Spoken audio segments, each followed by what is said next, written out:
జై శ్రీరామ్. శ్రీమాత్రే నమః. శ్రీ గురుభ్యో నమః. 2026 సంవత్సరం ఆగస్ట్ 2వ తారీఖు నుంచి 2026 సంవత్సరం సెప్టెంబర్ 2వ తారీఖు వరకు కూడా ఖగోళంలో ఒక విశేషాంశం గోచర రీత్యా చోటు చేసుకుంటుంది. ఈ విశేషాంశం ఏంటంటే, ఇది మళ్ళీ మనకి రాదు. ఇలాంటి విశేష గ్రహస్థితి రావాలంటే మళ్ళీ మనకి 12 సంవత్సరాలు వెయిట్ చేయాలి.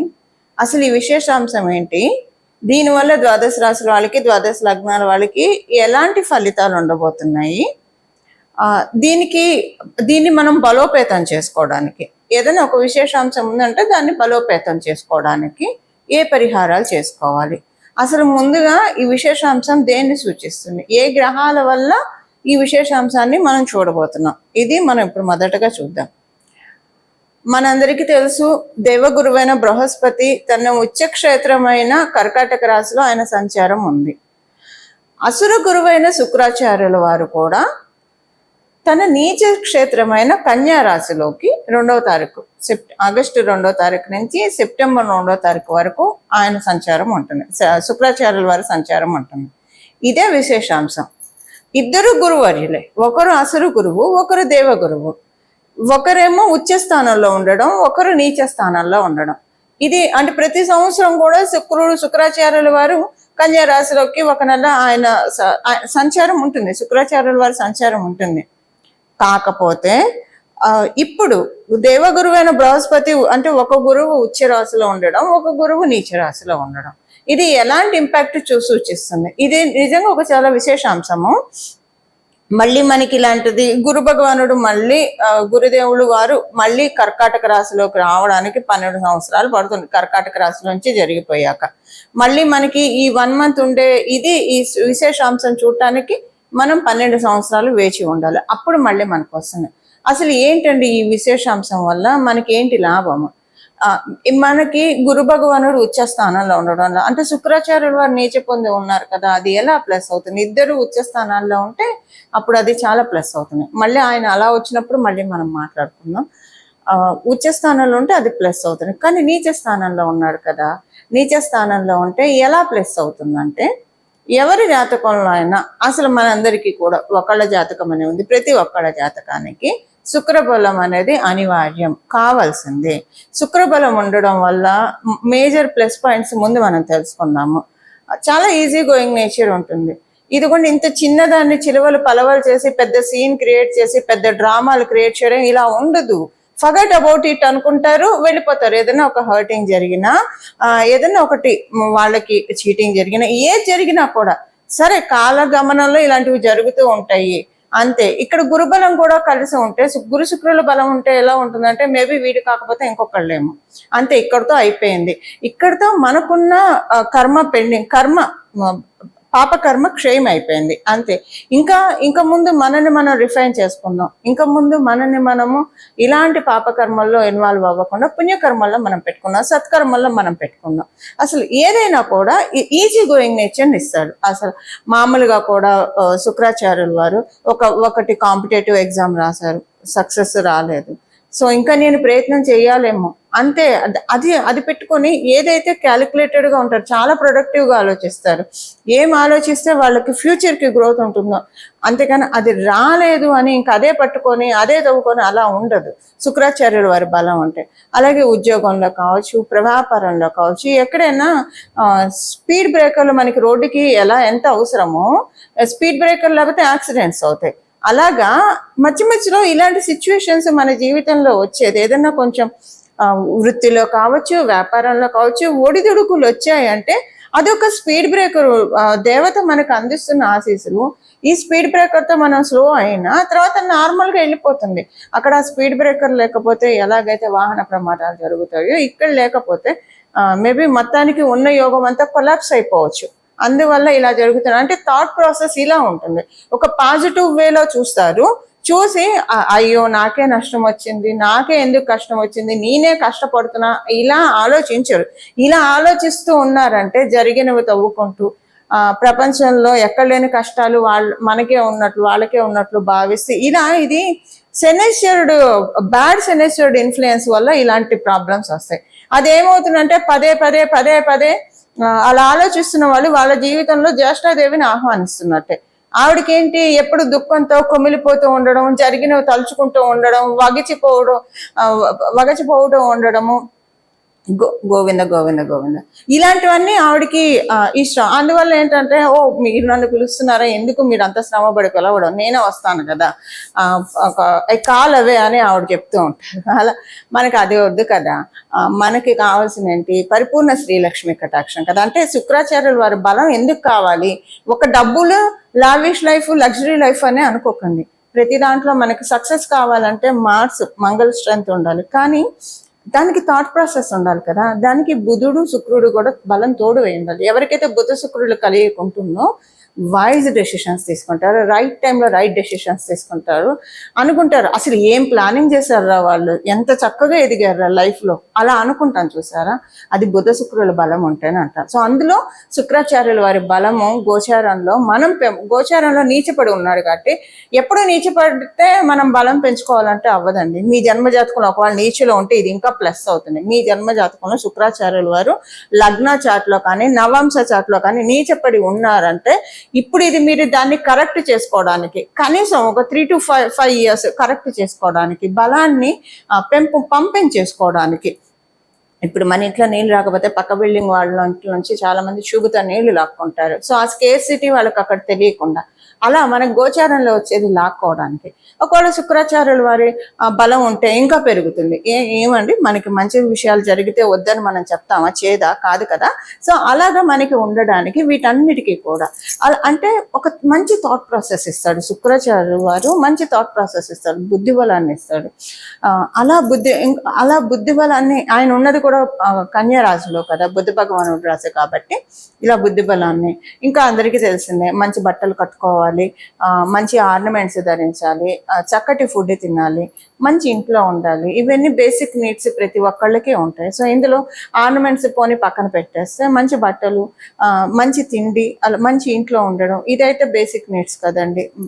తిండి, గూడు, బట్ట అని మనం చెప్తూ ఉంటాం కదా. వీటిని మించి మనకి రావడానికి ఇప్పుడు గురు భగవానుడు ఉచ్చ రాశిలో ఉన్నాడు కాబట్టి, నీచ రాశిలో ఉన్న శుక్ర భగవానుడి బలం మనం అందరం పెంపొందించుకోవచ్చు. అంటే మనమందరం కూడా శుక్ర భగవానుడు నీచరాశిలో ఉన్న మన జన్మ జాతకాల్లో ఉన్న శుక్రుడిని ఒకడు బలంగా ఉంటే ఇంకా బలోపేతం చేసుకోవడం. అండ్ మ్యారేజ్ రిలేషన్స్ లో కూడా జీవిత భాగస్వామిని సూచిస్తారు శుక్రాచార్యుల వారు. సో ప్రతి విషయంలో కూడా వివాహం కాని వాళ్ళకి వివాహం అవ్వాలంటే శుక్రబలం కూడా ఉండాలి, గురుబలం ఉండాలి, శుక్రబలం మేజర్ గా ఉండాలి. ఇలాంటి వాటికి అన్నిటికీ కూడా శుక్రబలం మనకు కావాలి. ఇలా మనం శుక్రబలాన్ని తెచ్చుకోవడానికి this is the right time. అసలు ద్వాదశ రాశుల వాళ్ళకి, ద్వాదశ లగ్నాల వాళ్ళకి ఏ పాయింట్స్ లో ఈ గురు శుక్రుల ఉచ్చ నీచాలు ఇంపాక్ట్ చూపిస్తున్నాయి. పరిహారము అందరికీ ఒకటే పరిహారం ఉంటుంది, అది చేసుకుంటే మనకి స్ట్రెంగ్త్ బాగా పెరుగుతుంది. పరిహారం చివరిలో మనం తెలుసుకుందాం. అసలు ముందుగా ఏ రాశుల వాళ్ళకి ఏమేం చేయాలన్నది ఇప్పుడు మనం చూద్దాం. వృషభ రాశి, వృషభ లగ్నంలో పుట్టిన వాళ్ళకి మీకు తృతీయ స్థానం మరియు పంచమ స్థానంలో జరుగుతుంది. పిల్లలకి సంబంధించిన ఆరోగ్య రుగ్మతలు ఏవైనా ఉంటే అవి సెట్ చేసుకోవడానికి, అలాగే మీరు కొన్ని అనుకుంటూ ఉన్నారు చేయలేకపోతున్నారు, అనుకున్న నిర్ణయాలన్నీ కూడా యథావిధిగా ఇంప్లిమెంట్ చేయలేకపోతున్నారు. అలాగే మీ చుట్టూ ఉన్న వాళ్ళతోటి మీకు కొన్ని చిక్కులు, లేదా చుట్టూ ఉన్న వాళ్ళతో కాదు పరిస్థితుల రీత్యా కొన్ని చిక్కులు, వీటన్నిటితోటి మీరు బాగా నలిగిపోతూ ఉన్నారు. ఒక రకంగా చెప్పాలంటే అలా పైకి తిరుగుతూ ఉన్నారు. ఎవరన్నా కొంచెం ఆత్మీయులు కనిపించి దగ్గరికి వచ్చి ఏమ్మా లేదా ఏరా ఎలా ఉన్నావు అంటే బొడ కన్నీళ్లు గార్చే స్థితి గత సంవత్సరం ఉన్నారుగా వృషభ రాశి, వృషభ లగ్నంలో వాళ్ళు చూస్తున్నారు. చూసే వాళ్ళకి అదేంటో అంటారు కదా, పిల్లికి చెలగాటము ఎలుకకి ప్రాణ సంకటం. అలా చూసే వాళ్ళకి తెలియదు కదా అవన్నీ. ఏదో బాగున్నారు, ఇంకేంటి వీళ్ళు ఏదో చెప్తున్నారు, ఇలా ఉంటుంది. సో ఒక్కొక్కసారి కోపము, ఆవేశము, బాధ, భయము, ఆందోళన అన్నీ, ఇంకా ఒకటని కాదు అన్నీ చూస్తూ ఉన్నారు. దాంట్లోంచి బయట రావడానికి ఇప్పుడు చక్కటి సదావకాశాన్ని దేవగురువైన బృహస్పతి, అందులో మీ రాష్ట్రాధిపతే కదండి శుక్రాచార్యుల వారు, ఆయన ఇంకా ఎక్కువ కటాక్షాన్ని ఇవ్వడానికి, మీకున్న సమస్యల నుంచి నెమ్మదిగా బయటపడడానికి, ముందు అభద్రతా భావంతో బాగా నలిగిపోతున్నారు. ఈ అభద్రతా భావంతో బాగా నలిగిపోతూ ఉన్న వాళ్ళందరికీ కూడా ఇది సరైన సమయము. విద్యార్థినులకి మీ పిల్లల చదువు పట్ల మీకు ఏమన్నా ఆందోళన ఉంటే, మీ పిల్లల ఫ్యూచర్ ప్రోగ్రెస్ పట్ల ఏదన్నా ఆందోళన ఉంటే దాంట్లోంచి కూడా ఇప్పుడు బయటికి రావడానికి చక్కటి అవకాశం ఉంది. కొంచెం ఏంటంటే మీరు ఈ నెల రోజులు మీ బలము చాలా గ్రాప్ చేసుకోవచ్చు యూనివర్స్ నుంచి. అందువల్ల ఎక్కువ మీరు చిట్ చాట్లో ఇన్వాల్వ్ అవ్వకండి. వీలైనంత వరకు ఐసోలేట్ అంటే అవసరమైనంత మేరకు మాట్లాడడం, వృత్తిరీత్యా వ్యాపార రీత్యా. ఇంకా అవసరానికి మించి మాట్లాడకండి. ఎక్కువ చిట్ చాట్స్లో ఉంటే మీ బలం మీకు తెలియకుండానే మీ శక్తి క్షీణిస్తుంది. అంటే ఆస్ట్రల్ బాడీ శక్తి, నేను చెప్పేది ఫిజికల్ బాడీ స్ట్రెంత్ కాదు. ఎప్పుడైనా గురు శుక్రులు ఇద్దరు కటాక్షం ఉన్నప్పుడు ఒక మౌన యోగి లాగా ఉండాలి. అంటే మనం నోరు తెరిస్తే మన మాటే మంత్రమా అన్నంత ఇదిగా మనము ఉండాలి. మన మాటను మనం మార్చుకోవాలి, మన వాక్కును మనం మార్చుకోవాలి. ఎక్కువ మాట్లాడకూడదు, తక్కువ మాట్లాడాలి. ఇప్పుడు మీకు ఇది ఆప్ట్, ఎంత తక్కువ మాట్లాడితే మీకు అంత మంచిది. అలాగని మరీ మాట్లాడకుండా ఉంటే పనులు కూడా అవ్వవు. కాబట్టి అవసరమైనంత వరకు మాట్లాడి మీ శక్తిని మీరు స్టోర్ చేసుకోండి. అనవసరంగా అలాగా గాలికి వదిలేసేయకండి. చూడండి, శక్తిని బాగా స్టోర్ చేసుకోవడానికి ప్రయత్నించండి. ఇది మీకు సదావకాశం. ఇది వృషభ రాశి, వృషభ లగ్నంలో పుట్టిన వాళ్ళకి. కాలపురుషుడి కుండలిలో నుంచి చతుర్థ మరియు షష్ఠ రాశుల్లో ఉన్న గురు శుక్రుల బలాన్ని, అంటే వాళ్ళిద్దరూ కూడా ఒకళ్ళ నుంచి ఒకళ్ళు తృతీయ లాభస్థానాల్లో కూడా ఉన్నారు. గురువు నుంచి శుక్రాచార్యుల వారిని చూసుకుంటే తృతీయ స్థానం, శుక్రాచార్యుల వారి నుంచి బృహస్పతిని చూసుకుంటే, దేవగురువు అయిన బృహస్పతిని చూస్తే లాభస్థానంలో ఉన్నారు. ఇది లాభస్థానంలో ఉన్నారు కాబట్టే మనకి గురు శుక్రుల బలాన్ని పెంచుకోవడానికి ఇది చాలా సదావకాశము. వీళ్ళిద్దరు బలం ఉంటే చాలు. అంటే ఒక అజ్ఞాన అంధకారాన్ని తొలగించేది జీవితంలో ఎవరైనా ఉన్నారంటే అది కేవలంగా గురువు మాత్రమే. అజ్ఞానం వల్లే తప్పులు చేస్తూ ఉంటాం. ఒక్కోసారి మొండి పట్టుదలతో కొంతమందిని మనం చూస్తూ ఉంటాము. ఎవరేం చెప్పినా వినరు. వాళ్ళు పట్టిందే తాపట్టిన కుందేలకే మూడు కాళ్ళు అనుకొని చాలా ఇబ్బందులు పాలవుతూ ఉంటారు. ఒక్కసారి మనకి పూజ్య గురువర్యులు వేమన గారు కూడా చెప్పారు కదా, వినదగున ఎవరు చెప్పినా అని. కనీసం విని ఓకే వీళ్ళు చెప్పిన దాంట్లో పాయింట్ ఉందో లేదో చూసి, ఒకవేళ పాయింట్ ఉంది, మన క్షేమాన్ని కోరి చెప్తున్నారు, మార్చుకుందాం. ఒకవేళ పాయింట్ లేదు, వదిలేసేద్దాం. వీళ్ళు ఏదో ఈషతో చెప్తున్నారు, అసూయతో చెప్తున్నారు, వదిలేసేద్దాం. ఈ వివరణ మనకు ఉండాలి. ఈ వివరణ లేదా మనంతట మనకే మంచి థాట్స్ రావడానికి గురు బలాన్ని బేసిక్గా ఇద్దరు గురువుల బలాన్ని పెంపొందించుకోవడానికి మనం చేయాల్సిన పరిహారం ఇప్పుడు చూద్దాం. పరిహారం వచ్చేసేసి ఇక్కడి నుంచి మొదలుకొని, అంటే 2026 సంవత్సరం ఆగస్టు 2వ తారీఖు నుంచి 2026 సంవత్సరం సెప్టెంబర్ 2వ తారీఖు వరకు కూడా, మళ్ళీ డేట్స్ రిపీట్ చేస్తున్నా, 2026 సంవత్సరం ఆగస్టు 2వ తారీఖు నుంచి 2026 సంవత్సరం సెప్టెంబర్ 2వ తారీఖు వరకు ఈ సమయంలో ప్రతిరోజు కూడా ఉదయం మరియు సాయంత్రం లలిత సహస్రనామాన్ని చదవాలి. ఒకటి. రెండవది, దక్షిణామూర్తి స్తోత్రాన్ని కూడా, శ్రీ గురు దక్షిణామూర్తి స్తోత్రాన్ని కూడా చదవడం కావచ్చు, వినడం కావచ్చు, చేయొచ్చు. దక్షిణామూర్తి తత్వంలోనే అమ్మవారు ఇమిడి ఉంటుంది, స్వామిలోనే అమ్మవారు ఇమిడి ఉంటుంది. అందుకే మనకి లలిత సహస్రనామంలో గురుమూర్తి, గురుమాత, గోమాత, గుహ జన్మభు అని ఒక నామం ఉంటుంది. అంటే అమ్మవారు సాక్షాత్ గురుమూర్తి రూపిణి, రాజశ్యామల అమ్మవారి రూపంలో, సరస్వతి రూపంలో అమ్మవారు మనల్ని కరుణిస్తూ ఉంటుంది, కటాక్షిస్తూ ఉంటుంది.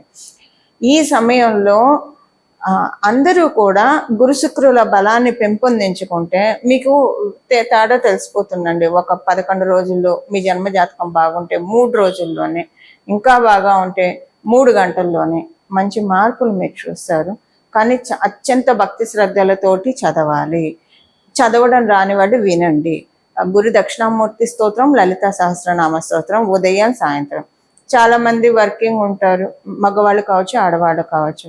మరి మేము బయట ఉంటాం కదండి అంటే, మీరు ఇంటికి వచ్చాక స్నానం చేసి చక్కగా ఉతికిన బట్టలు ధరించి వినండి. 2 పూట్ల కుదరదు, పొద్దున పూటే చదవండి, 2 సార్లు చదవండి. ఒకటే లేదా వినండి పొద్దున పూటే. సాయంత్రం పూట చంద్రుడిని చూసి నమస్కారం చేసుకోండి. ఆకాశంలో ఇప్పుడు శుక్లపక్షంలో అయితే చంద్రుడు కనిపిస్తూ ఉంటాడు. కృష్ణపక్షంలో అంటే మనకు అమావాస్య రోజు కనిపించడు, తర్వాత కూడా కొన్నిసార్లు మబ్బుల్లో ఉండి కనిపించడు. ఆకాశంలో చంద్రుడు ఉంటాడు కాబట్టి ఆయన చూసి దండం పెట్టుకోండి. దీంతో పొద్దున్నే ఉదయాన్నే సూర్యచంద్రులు అమ్మవారికి కళ్ళు, అలాగే పరమశివుడికి 2 కళ్ళు, ఆయనకి 3వ కన్ను అగ్ని, సూర్య శశాంక వహ్ని నయనం అని చెప్తాం మనం ఆయనకి.